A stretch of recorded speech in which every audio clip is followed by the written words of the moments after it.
Stephen Krashen had a lot of different theories for second language acquisition. One of them was comprehensible input, and he theorized that students are able to learn a second language because of comprehensible input. Comprehensible input is information that is processed in the target language with encoded information such as gestures and context, drawings, pictures, relia.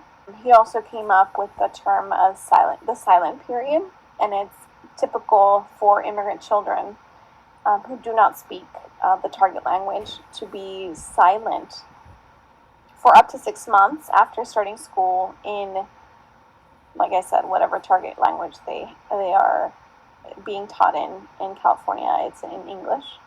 And they are silent for up to 6 months because during this time they are learning and processing. And, just because they're not outputting anything doesn't mean they're not learning. They're taking in a lot.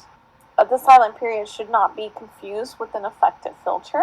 That's another term of Krashen's, and the affective filter is a term used to describe kind of like a mental block a student can experience due to anxiety or like stress or self-esteem issues, and these things prevent comprehensible input that is being presented to the student from being absorbed.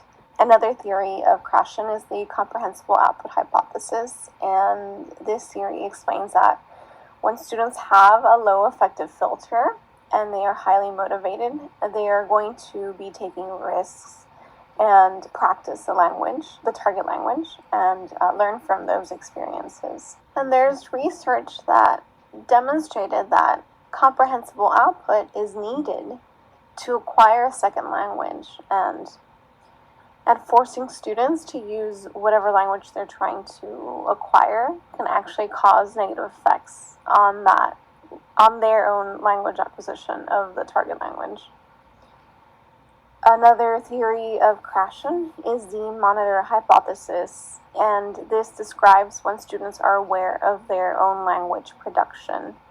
For example, when they create a sentence, they think about it and they edit it for mistakes before they actually speak it, and this happens very, very quickly. Monitoring also helps with self-correction after speaking, but it is important to note that monitoring does not cause fluency, but it does improve their students' accuracy.